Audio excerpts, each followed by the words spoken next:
The boardroom fell silent when Zachary Vandermeer asked Rebecca Owens to stay behind after the meeting, and she felt every pair of eyes in the room turn toward her before the other executives filed out.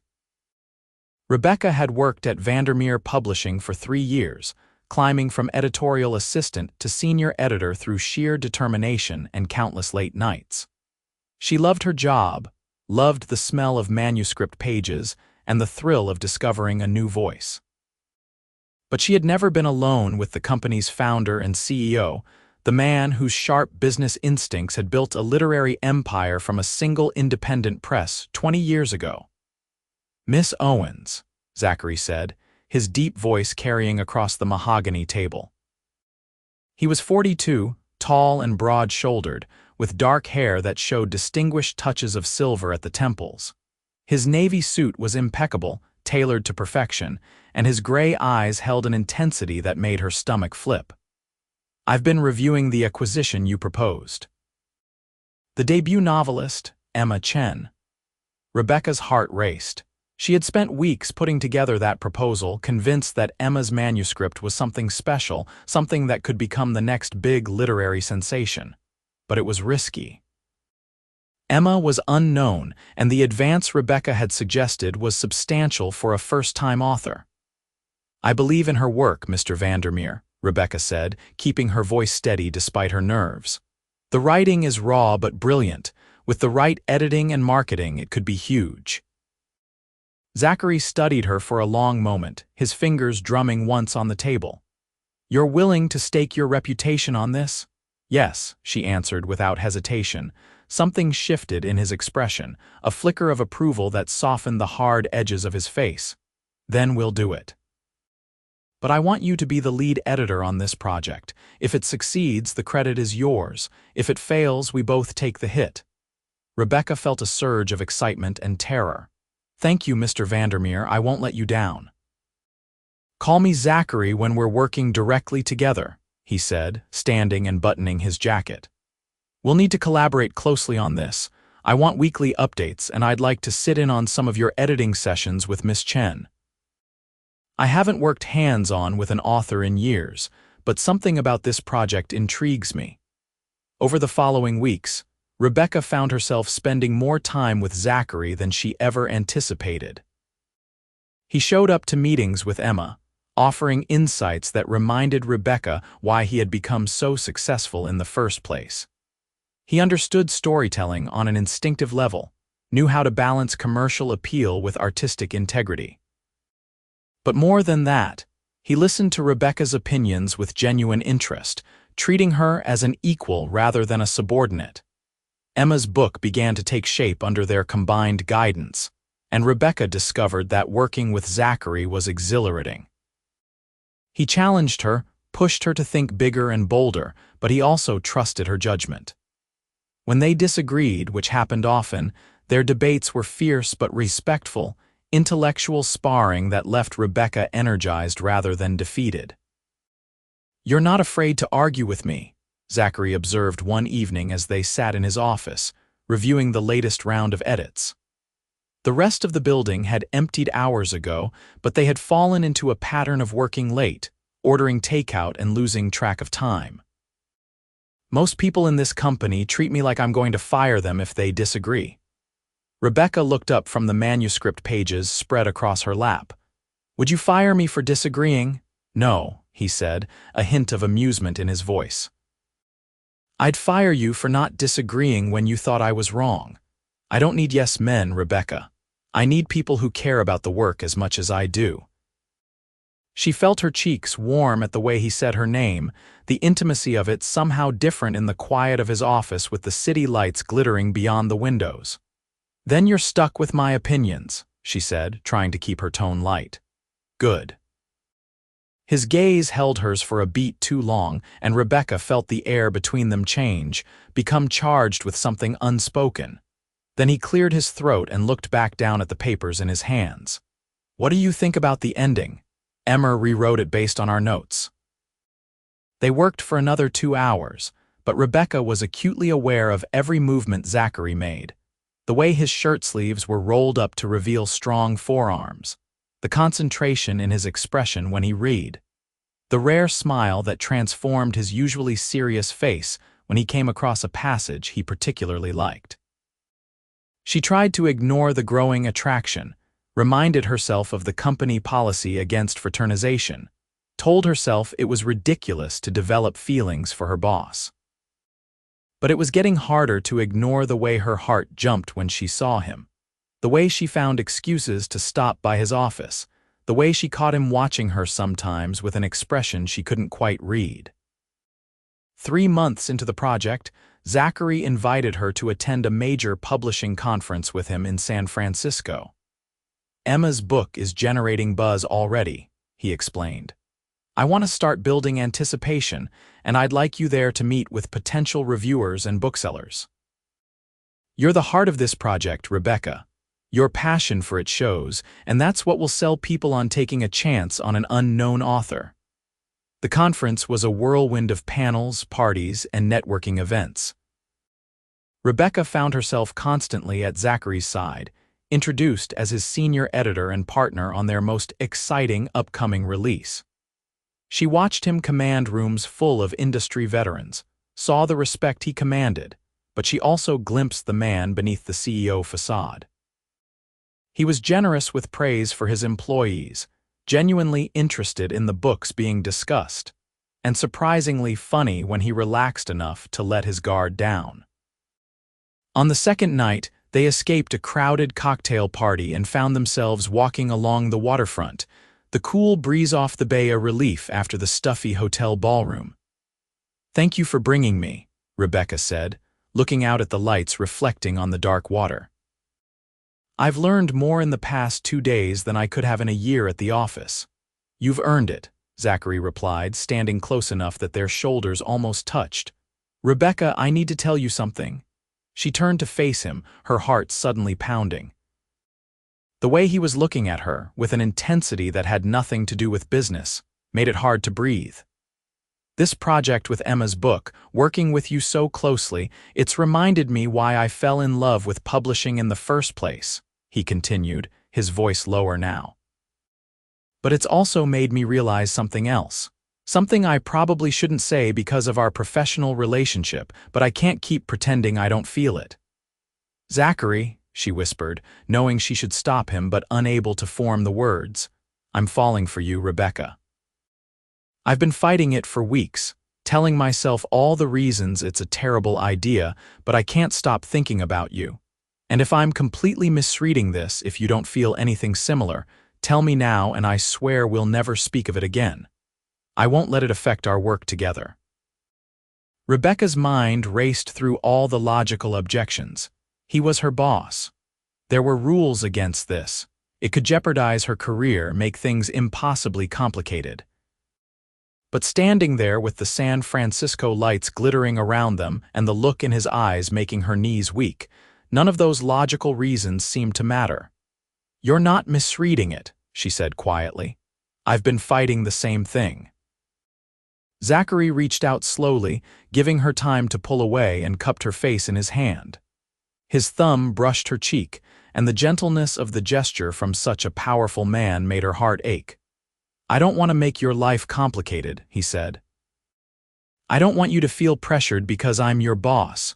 We can stop this right now if you're uncomfortable. Instead of answering, Rebecca rose on her toes and kissed him, pouring all the weeks of suppressed longing into it. Zachary made a low sound in his throat and pulled her closer, one hand sliding into her hair while the other wrapped around her waist. The kiss was everything she had imagined and more, passionate but tender, urgent but controlled, and when they finally broke apart, both breathing hard, she saw her own wonder reflected in his eyes. We're breaking all the rules, Rebecca said, though she made no move to step away from his embrace. I know, Zachary replied, resting his forehead against hers. We'll have to be careful, discreet. I don't want to put you in a difficult position with the other employees. But Rebecca, I haven't felt like this in years. I can't let you go without at least trying. They talked for hours that night, sitting on a bench overlooking the water, discussing how they would navigate their relationship while maintaining professionalism at work. Zachary was adamant that Rebecca's career would not suffer, that her accomplishments were her own, and he would never play favorites. Rebecca insisted that they keep things private until they were sure it was serious, not wanting to deal with office gossip or accusations of sleeping her way to the top. "I've built my reputation on my work," she told him firmly. "I won't let anyone diminish that, even if it means we have to sneak around like teenagers." Zachary smiled at that, a real genuine smile that made him look younger. "Sneaking around with you sounds pretty appealing actually." When they returned to New York, they fell into a careful dance of professionalism at the office and stolen moments everywhere else. Zachary would find reasons to keep her after meetings, waiting until everyone else left before pulling her close for a kiss that left her dizzy. Rebecca would show up at his penthouse apartment after work, where they cooked dinner together and talked about everything from literature to childhood memories to their dreams for the future. He took her to quiet restaurants in neighborhoods where they were unlikely to run into colleagues, and she introduced him to her favorite used bookstores, delighted by his genuine enthusiasm for hunting through dusty shelves. Rebecca discovered that, beneath the intimidating CEO exterior, Zachary was thoughtful and surprisingly vulnerable. He told her about building his company from nothing, about the years of 80-hour weeks and financial uncertainty, about his failed marriage a decade ago that had ended amicably, but left him focused entirely on work. He admitted that he had been lonely, had convinced himself that relationships were a distraction he couldn't afford, until Rebecca had made him want something more. In turn, Rebecca opened up about her own struggles, about growing up with parents who thought her dreams of working in publishing were impractical, about the pressure she put on herself to prove she belonged in the competitive New York literary world, about her fear that she would always be striving and never quite arriving. "You've already arrived," Zachary told her one night as they lay tangled together in his bed, the city lights creating patterns on the ceiling. "Rebecca, you're one of the best editors I've ever worked with. You have instincts that can't be taught and a work ethic that puts most people to shame. Don't let anyone, including yourself, make you doubt that." 6 months into their secret relationship, Emma Chen's book launched to extraordinary reviews and immediate bestseller status. The entire company celebrated, and Rebecca found herself at the center of the attention, praised by colleagues and industry publications alike. Zachary gave a speech at the launch party, crediting Rebecca's vision and dedication for the book's success, and she saw the pride in his eyes even as he maintained perfect professional distance. Later that night, alone in his apartment, he pulled her into his arms and kissed her breathless. "You did it," he said against her lips. "You trusted your instincts and you were absolutely right. I'm so proud of you, Rebecca." She felt tears prick her eyes at the genuine emotion in his voice. "We did it," she corrected. "Your support made all the difference, Zachary. You took a risk on me." "Best risk I ever took," he said, and she knew he wasn't just talking about the book, but their careful secrecy was becoming harder to maintain. Rebecca hated lying to her colleagues when they asked about her personal life, hated the way she and Zachary had to pretend to be nothing more than professional associates when she wanted to reach for his hand across the conference table. She saw the strain in his face too when other men in the office flirted with her, when he had to stand by and say nothing while maintaining the fiction that they were just boss and employee. The situation came to a head at the company's annual gala 8 months after that first kiss in San Francisco. Rebecca attended alone, wearing a deep blue dress that made Zachary's eyes darken when he first saw her, though they had barely exchanged more than polite greetings. She endured an evening of small talk and forced smiles, hyper-aware of Zachary across the room, watching him laugh at something a board member said, and wondering how much longer they could keep doing this. A junior editor named Marcus had been pursuing Rebecca for weeks, oblivious to or ignoring her polite deflections. At the gala, emboldened by champagne, he cornered her on the terrace and asked her to dinner. I'm flattered, Marcus, but I'm seeing someone, Rebecca said firmly, trying to keep her voice kind but clear. Really? Who? Marcus leaned against the railing, blocking her path back inside. You never mention anyone. I've never seen you with anybody. Come on, Rebecca, just one dinner. I promise I'll make it worth your time. The lady said no. Zachary's voice cut through the air like steel, and Rebecca turned to find him standing in the terrace doorway, his expression thunderous. I suggest you respect that and head back inside, Marcus. Marcus straightened quickly, clearly startled by the CEO's sudden appearance and sharp tone. Of course, Mr. Vandermeer, I didn't mean any disrespect. He hurried past Zachary and disappeared into the party. Rebecca waited until they were alone on the terrace, the sounds of the gala muffled by the closing door. You can't do that, she said quietly. People will notice. I don't care. Zachary crossed to her in 3 long strides, taking her hands in his. Rebecca, I'm tired of hiding this. I'm tired of pretending you're just another employee when you're the woman I'm in love with. Her breath caught. They had been careful not to say those words before, as if speaking them aloud would make everything more complicated. But hearing them now, seeing the fierce emotion in his eyes, Rebecca felt something settle in her chest. I love you too, she said, and watched his face transform with joy. But Zachary, what are we going to do? The company policy, our positions, it's going to create problems. Then we deal with them, he said firmly. Together. Rebecca, I've spent my whole adult life building Vandermeer Publishing, and I'm proud of what we've created, but none of it means anything compared to what I feel for you. I was going through the motions before I met you, and now I feel alive again. I want to wake up with you every morning. I want everyone to know that you're mine and I'm yours. I want a future with you, not just stolen moments and secrets. Rebecca felt tears slide down her cheeks. I want that too. So much. Zachary kissed her then, right there on the terrace where anyone could have seen them, pouring all his love and longing into it. When they finally broke apart, he kept her close, one hand cradling her face. We'll talk to HR on Monday, he said. We'll disclose the relationship officially. I won't have you reporting to me directly anymore. We'll restructure so you answer to Patricia instead. It might mean some awkward conversations and probably some gossip, but we'll handle it. You've earned your position on merit, Rebecca, and anyone who says otherwise will answer to me. Very protective, she said with a watery laugh, her hands resting on his chest. I can fight my own battles, you know. I know you can, but you shouldn't have to fight alone. He tucked a strand of hair behind her ear. We're a team now, in every sense of the word. The following Monday, they met with the head of human resources and disclosed their relationship.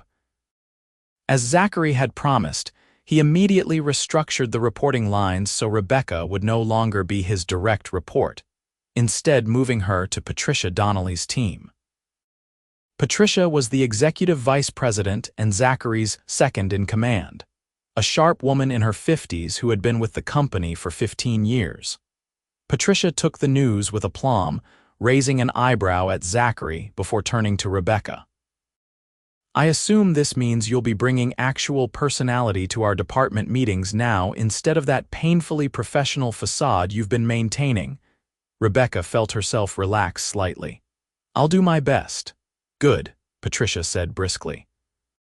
For what it's worth, you've both been terrible at hiding this.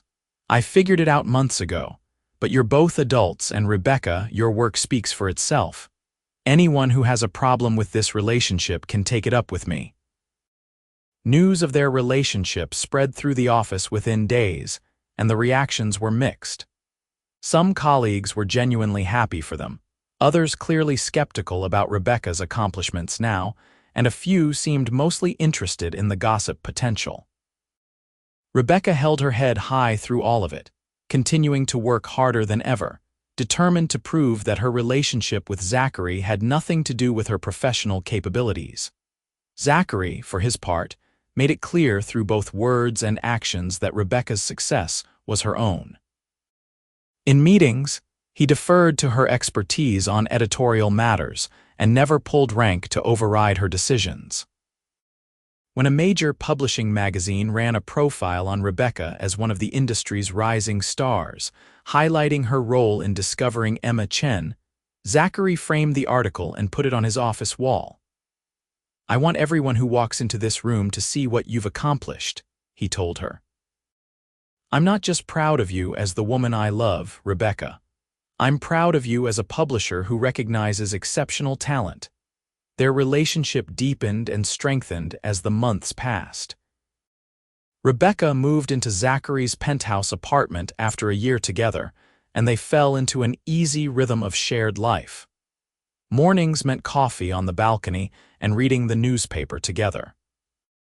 Evenings meant cooking dinner side by side, arguing good-naturedly about whose turn it was to do dishes, falling asleep tangled together while discussing the books they were working on. Zachary took her to meet his parents, who lived in a quiet Connecticut town, and welcomed Rebecca with genuine warmth. His mother pulled her aside at one point and said quietly, "I haven't seen my son this happy in 20 years. Whatever you're doing, keep doing it."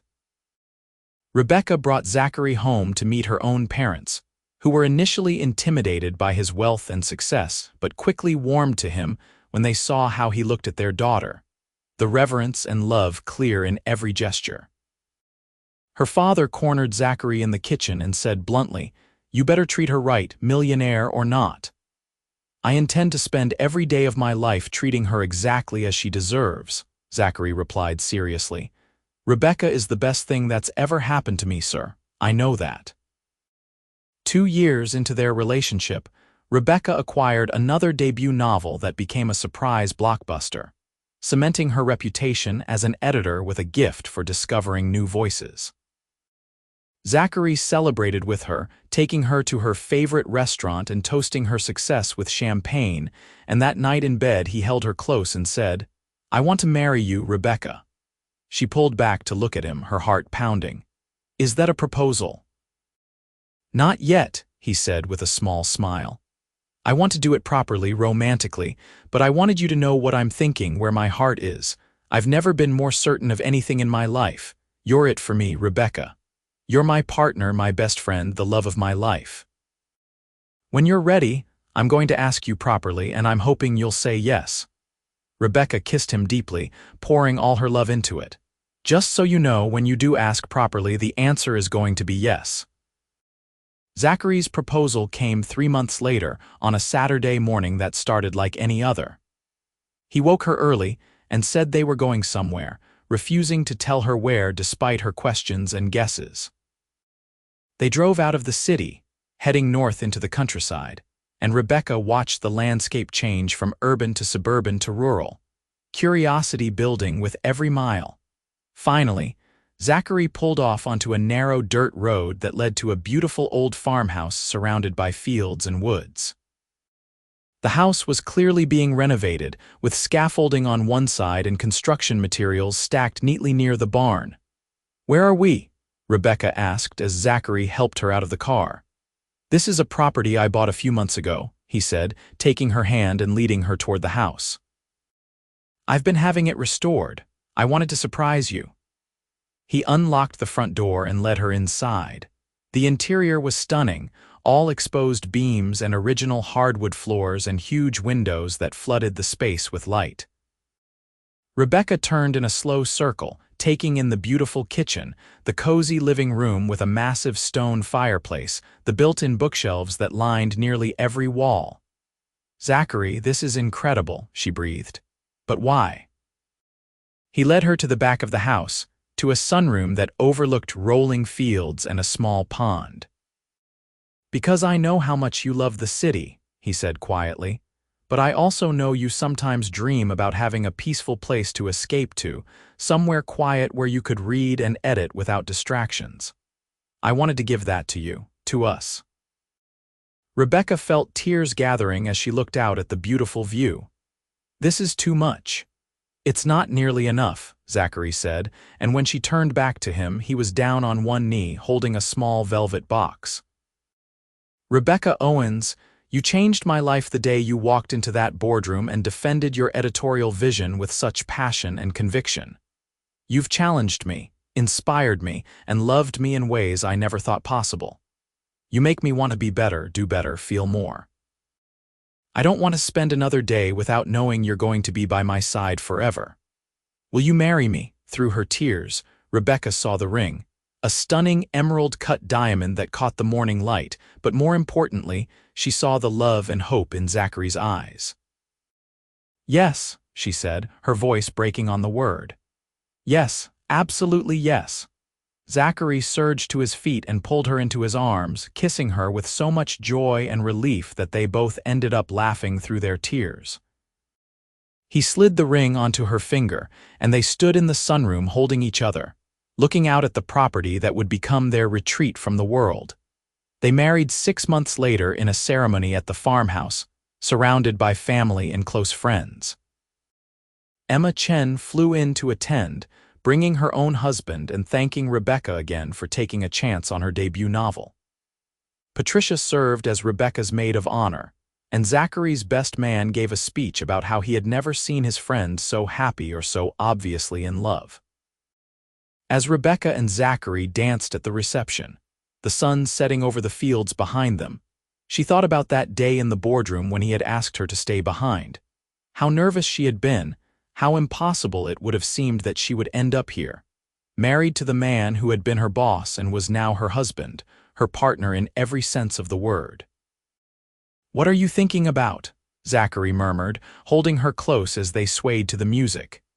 "That breaking the rules was absolutely worth it," Rebecca said, looking up at him with a smile. "That taking the risk on us was the best decision I ever made." "We both took that risk," Zachary corrected, kissing her forehead. "And I'd do it again in a heartbeat." 3 years after their wedding, Rebecca gave birth to twin girls, Clara and Sophie, who inherited their father's gray eyes and their mother's determination. Zachary proved to be as devoted a father as he was a husband, often working from home so he could be present for the girls' early years.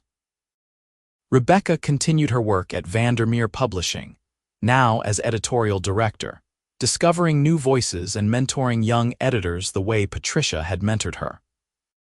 The farmhouse became their true home, the place where they raised their daughters and built a life that balanced professional success with personal happiness. They still worked together sometimes, still debated editorial decisions and publishing strategies, but now they did it as equals, partners who respected and challenged each other in all the best ways. On their 5th wedding anniversary, as they sat on the porch of the farmhouse watching Clara and Sophie chase fireflies in the summer dusk, Rebecca leaned against Zachary's shoulder and said, "Do you ever regret it?" Breaking the company policy, dealing with all the complications that came from our relationship. Zachary turned to look at her, cupping her face in his hand the same way he had that first night in San Francisco. "Rebecca, you and our daughters are the best things in my life. The company, the success, the money, none of it means anything compared to what we have together. I spent years building an empire but living an empty life. You filled that emptiness with love and laughter and purpose. So no, I don't regret a single second." Rebecca kissed him, deep and loving, while their daughters played and the stars began to emerge in the darkening sky.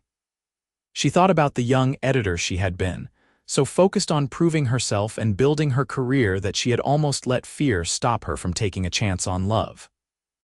She thought about Zachary, the intimidating boss who had become her partner, her love, her home. Breaking the rules had seemed impossible at first, fraught with professional danger and personal risk. But sitting here now, with the man she loved and the family they had built together, Rebecca knew with absolute certainty that some rules were meant to be broken, some risks were worth taking, and some loves were worth fighting for, no matter the obstacles in the way. The farmhouse glowed with warm light behind them, a symbol of everything they had created together. Inside were the bookshelves they had filled with their favorite stories, the kitchen where they cooked family dinners, the living room where they curled up together on winter evenings while the girls played at their feet. This was their life, built on a foundation of mutual respect, genuine partnership, and the kind of deep, abiding love that made every challenge worthwhile. As darkness fell completely and they called the girls inside for bedtime stories, Rebecca caught Zachary's hand and squeezed it. He squeezed back, understanding passing between them without words the way it always did now. They had taken the risk, broken the rules, and found something more valuable than either had imagined possible.